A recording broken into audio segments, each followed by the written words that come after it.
Hey guys, Kyle the Death Knight of Anime here, bringing you my review for My Hero Academia, chapter 271.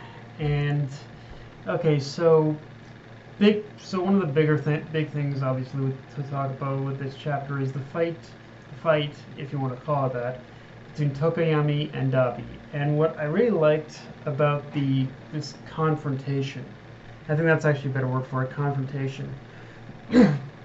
Is that every action that Tokoyami had taken was pretty much for the express purpose of getting Hawks to safety.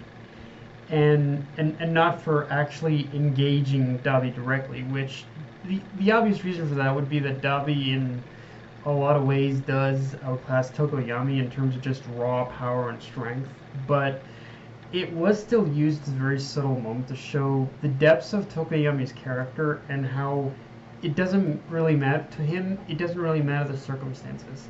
He will prioritize the life of others over fighting a villain. That is just who he is as a character.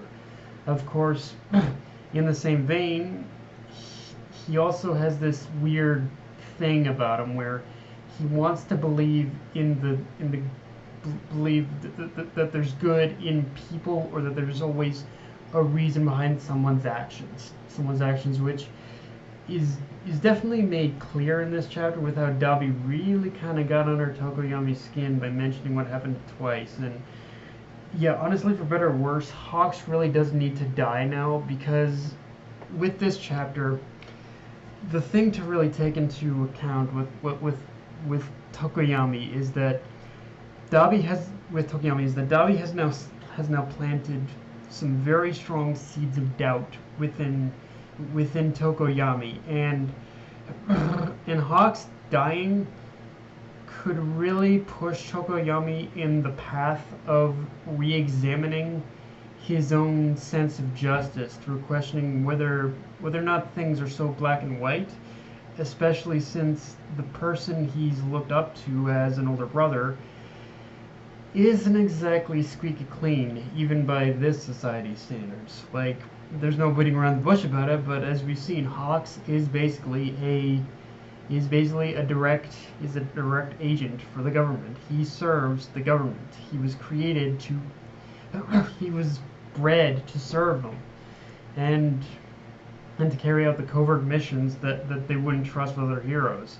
So it's like, so it's one of those things where right now, a lot of where Tokoyami goes as a character from here is dependent on the direction it goes, and in some ways, even more so, it depends on what Hawks's final words to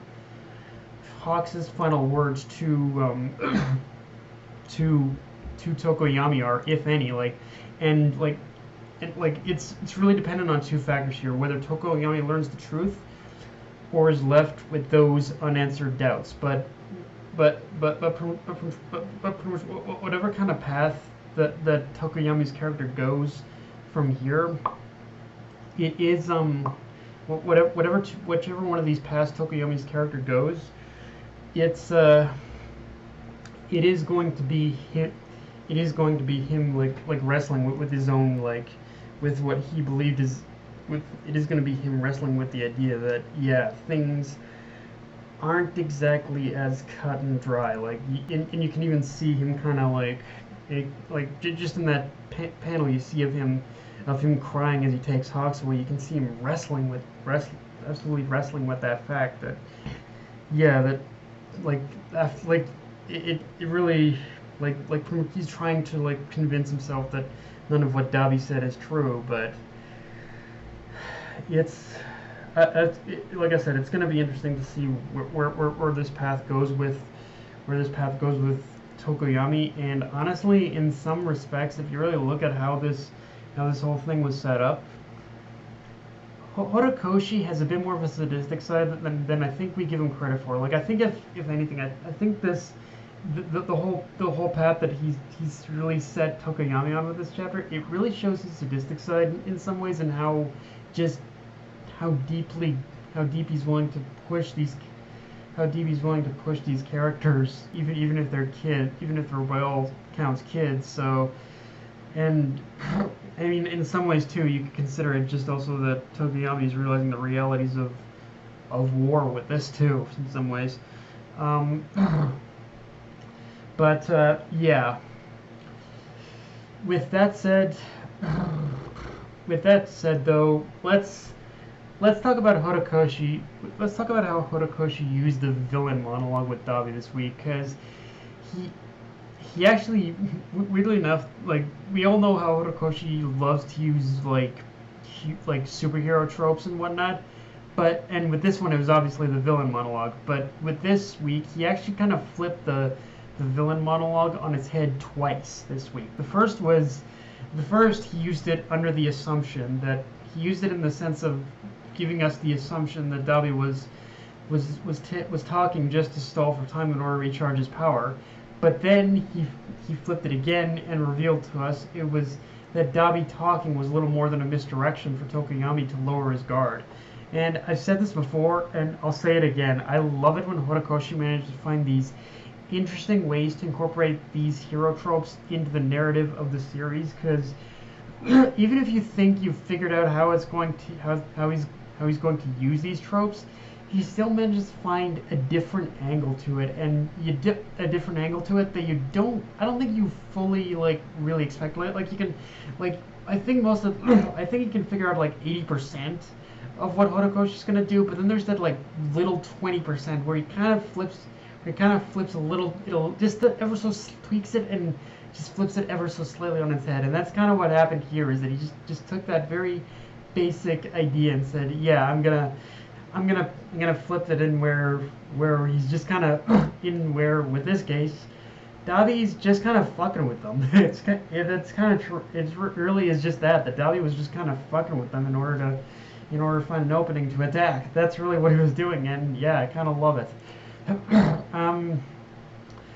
And yeah, speaking of villains, let's talk about how in this chapter we do see the villains like getting beaten back, which is nothing really new, but the fact that they are actually making more strategic moves is showing that the heroes in some ways are actually kind of underestimating the Liberation Army if you think about it. Like they're I don't want to say they're treating them like any other group of villains, but they are kind of, there is an aspect here where they are just kind of, they are treating this whole thing like almost like it is business as usual, like that the Liberation Army are just any other run-of-the-mill street thugs or something like that. But these even if they've organized themselves, and these people are like and these and the army itself is very much more of an organized force.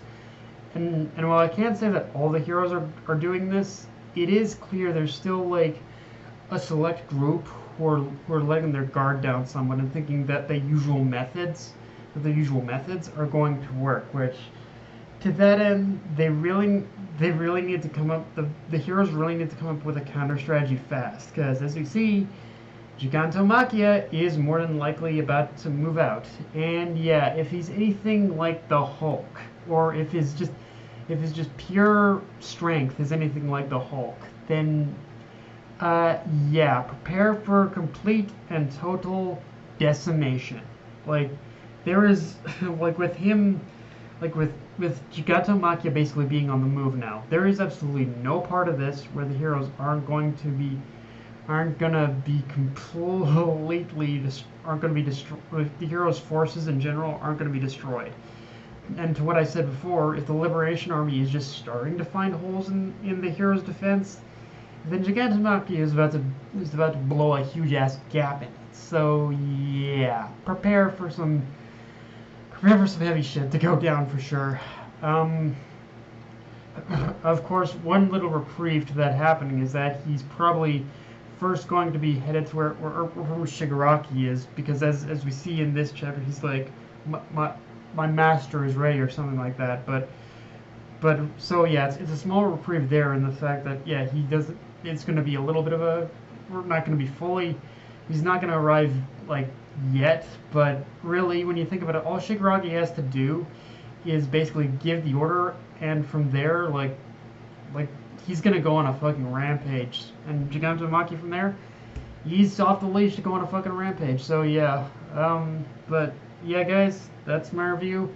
If you enjoyed the video, like, comment, subscribe. Follow me on Twitter, Facebook, Analyst, or Crunchyroll. Dead Night of Anime, signing off. Later, guys.